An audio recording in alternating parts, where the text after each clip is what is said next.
नमो अरिहन्ताणं नमो सिद्धाणं नमो आयर्याणं नमो वज्रायाणं नमो Lowe सवसाऊनं येषु पञ्चनमोङ्कारो सवपावपणासनो मङ्गलानं च सौवेशिं परमां हवै मङ्गलं मङ्गलं भगवान् वीरो मङ्गलं गौतम प्रभु मङ्गलं स्थूलिभद्राद्या जैन धर्मोस्तु मङ्गलम् अंगूठे अमृतवसे लब्धितना भंडार ते गुरु गौतम समरिये मनवांचित फलदाता पुरीमचरिमान कपो मंगलम वर्धमान जिन तीर्थम ये परिगया जिन हरा थेरावली चरितम महानुभावों, पर्वाधिराज पर्युषण महापर्व का मंगलमय अवसर। यह महापर्व हमें प्रतिदिन यह शुभ संदेश देता है कि आत्मा की शुद्धि करो। आत्म तत्व यही मूल द्रव्य है। शेष सभी द्रव्य जड़ है। आत्मा के अंदर ही अनंत ज्ञान, अनंत दर्शन, अनंत चारित्र, अनंत वीर्य आदि गुण है। अनादिकाल से इस आत्मा के ऊपर कर्म का आवरण है। पर्वाधिराज पर्युषण पर्व के अवसर पर कर्म का जो मूल है उसे समझकर दूर करना है, हटाना है। वर्ष भर में आने वाले अन्य पर्व कर्म को दूर करते हैं, कर्मों को दूर करते हैं, किंतु पर्वाधिराज पर्युषण पर्व कर्म के मर्म को, कर्म के मूल को दूर करते हैं। प्रश्न यह है कि कर्म का मूल क्या है? कर्म का मूल कषाय है, क्रोध, मान, माया, लोभ। और कषाय का मूल क्या है? राग और द्वेष।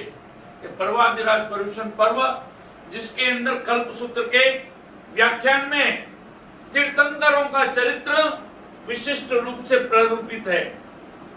श्री कल्पसूत्र बालावबोध जिसके अंदर प्रभु श्रीमद विजय राजेंद्र सुरेश्वर जी महाराज साहब ने सरल भाषा में लिख करके सर्वजन हिताय सर्वजन सुखाय यह ग्रंथ प्रकाशन में लाकर चतुर्विध संघ में पढ़ने योग्य बनाया।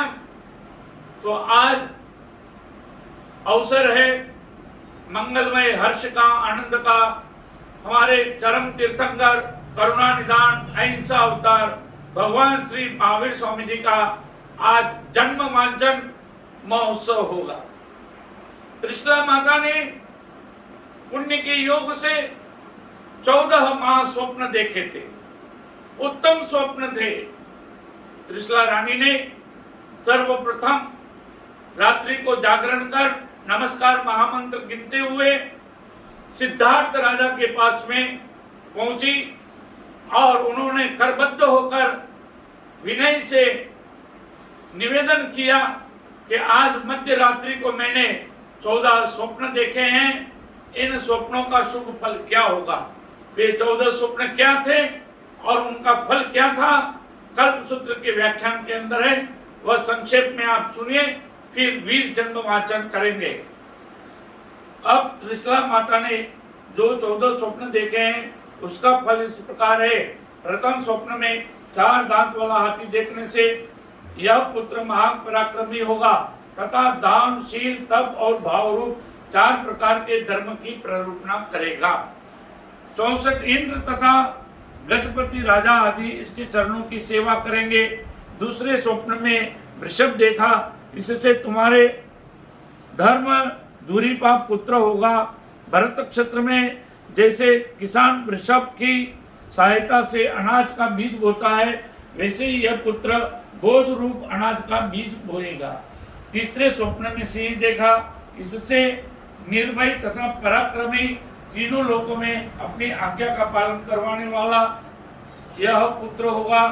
जैसे सिंह स्वपद जीवों से विनष्ट होते हुए वन की रक्षा करता है, वैसे यह पुत्र भी सम्यक प्ररूपणा रूप सिंह के द्वारा कुदृष्टि जो मिथ्यात्व रूप स्वपद जीव है उनके द्वारा नष्ट होने वाले भव्य जीव रूप मन की रक्षा करेगा तथा मिथ्यात्व रूप आपदा से भव्य जीवों की रक्षा करेगा, अथवा 8 कर्म और 8 मधुरूप स्वपदों का नाश करेगा तथा 3 भुवन में अपनी आज्ञा मनवाएगा। चौथे स्वप्न में लक्ष्मी देवी देखी, इससे वह 3 जगत की तीर्थंकर लक्ष्मी का भोक्ता होगा, यानी कि वार्षिक दान देकर, दीक्षा का पालन कर, केवल ज्ञान रूप लक्ष्मी प्राप्त कर 8 प्रात्यार्य रूप तीर्थंकर की लक्ष्मी का उपभोग करेगा। 5वें स्वप्न में 2 फूलमालाएं देखी, इससे वह सत्पुरुषों में उच्चता प्राप्त करेगा, यानी कि जैसे पुष्प गुच्छ मस्तक पर धारण किया जाता है, वैसे ही इसकी आज्ञा भी सब भव्य जीव मस्तक पर धारण करेंगे। तथा 2 मालाएं देखी, इससे एक श्रावक धर्म, दूसरा साधु धर्म, ऐसे 2 प्रकार के धर्म की प्ररूपणा करेगा। 6ठे स्वप्न में चंद्रमा देखा, इससे वह सम्यक दर्शन वाला होगा, शीतल परिणाम वाला होगा। 7वें स्वप्न में सूर्य देखा, इससे वह मिथ्यात्व रूप अंधकार को दूर करने वाला होगा तथा स्वयं प्रभा मंडल से अलंकृत होगा। 8वें स्वप्न में ध्वजा देखी, इससे वह कुल में ध्वजा के समान उत्तम होगा। 9वें स्वप्न में पूर्ण कलश देखा, इससे वह संपूर्ण गुणी होगा तथा धर्म रूप प्रासाद पर कलश चढ़ाएगा। 10वें स्वप्न में पद्म सरोवर देखा, इससे वह जगत का ताप दूर करने वाला होगा। 11वें स्वप्न में क्षीर समुद्र देखा, इससे वह गंभीर हृदय वाला होगा। 12वें स्वप्न में देव विमान देखा, इससे वह देवों में पूज्य होगा।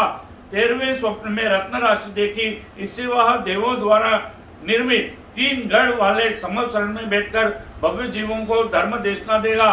14वें स्वप्न में धुआं रहित अग्नि देखी, इससे वह दीप्तिवंत होगा तथा जैसे आग कंचन को शुद्ध करती है, वैसे ही तुम्हारा पुत्र आत्मा के शुद्ध स्वभाव की शुद्धि करने वाला होगा। वह भव्य जनों के मन शुद्ध करेगा तथा कर्म मल को जला डालेगा। त्रिशला देवी ने 14 स्वप्न देखे हैं, इसलिए वह 14 राजलोक का स्वामी होगा।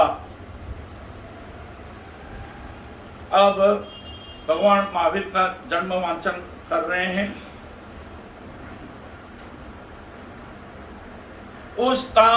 उस समय में श्रमण भगवंत श्री महावीर स्वामी गर्मी का पहला चैत्र महीना, उसका दूसरा पक्ष यानी कि चैत्र शुद्ध तेरस के दिन 9 महीने 7.5 दिन बीते, तब यहाँ 9 महीने 7.5 दिन गर्भावास का अधिकार, परंतु कम अधिक का पाठ हो तो इसमें कोई ऐतराज नहीं है। गर्भ में रहने का काल तो 24 तीर्थंकरों का इस प्रकार है। श्री ऋषभ देव जी 9 महीने और 4 दिन गर्भ में रहे, श्री अजितनाथ जी 8 महीने और 25 दिन, श्री संबरनाथ जी 9 महीने और 6 दिन, श्री अभिनंदन स्वामी जी 8 महीने और 28 दिन, श्री सुमतीनाथ जी 9 महीने और 6 दिन, श्री पद्म प्रभु जी 9 महीने और 6 दिन, श्री सुपार्वनाथ जी 9 महीने और 6 दिन, श्री चंद्र प्रभु जी 9 महीने और 8 दिन, श्री शिवजीनाथ जी 8 महीने और 26 दिन, श्री शीतलनाथ जी 9 महीने और 6 दिन, श्री श्रेयांसनाथ जी 9 महीने और 6 दिन, श्री वासुपूज्य जी 8 महीने और 20 दिन, श्री विमलनाथ जी 8 महीने और 21 दिन, श्री अनंतनाथ जी 9 महीने और 6 दिन, श्री धर्मनाथ जी 8 महीने और 26 दिन, श्री शांतिनाथ जी 9 महीने और 6 दिन, श्री कुंतुनाथ जी 9 महीने और 5 दिन, श्री अरुणनाथ जी 9 महीने और 8 दिन, श्री मल्लीनाथ जी 9 महीने और 7 दिन, श्री मुनि सूर्य स्वामी जी 9 महीने और 8 दिन, श्री नमीनाथ जी 9 महीने और 8 दिन, श्री नेमिनाथ जी 9 महीने और 8 दिन, श्री पार्श्वनाथ जी 9 महीने और 6 दिन तथा श्री महावीर स्वामी जी 9 महीने और 7.5 दिन गर्भ में रहे। यह 24 तीर्थंकरों की गर्भ स्थिति कही। अब महानुभाव, वीर जन्मवांचन कल्प सूत्र जी का पाना बड़े ही आनंद विभोर होकर परमात्मा को स्मरण करते हुए 3 भुवन के नाथ अहिंसा अवतार श्रमण भगवान महावीर स्वामी जी को स्मरण करते हुए उसका वांचन किया जा रहा है।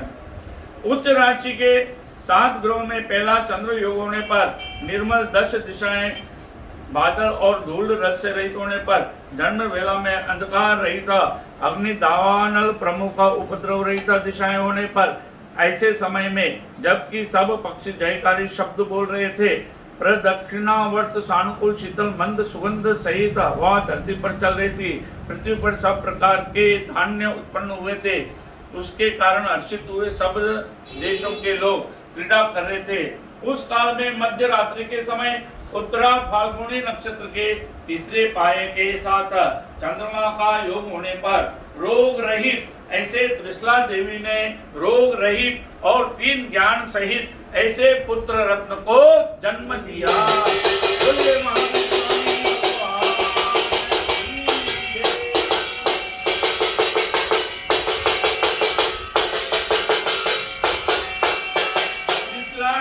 वीर की जय बोलो महावीर की, कृष्णानंदन वीर की, कृष्णानंदन वीर की।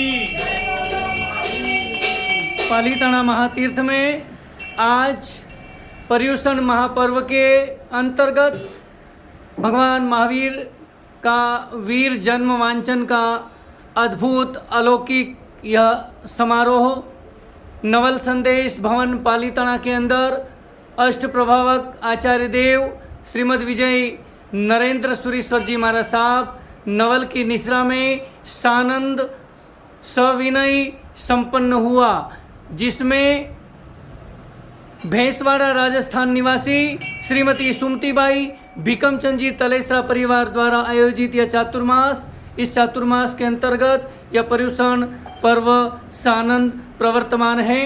उसी अंतर्गत नाकोड़ा धर्मशाला के मैनेजर साहब श्रीमान आशीष जी और उनकी धर्मपत्नी सुश्राविका सुनीता बहन और दोनों बच्चे भी इस समारोह के अंदर अपनी उपस्थिति दर्ज करवा रहे हैं। अनुमोदना अनुमोदना अनुमोदना।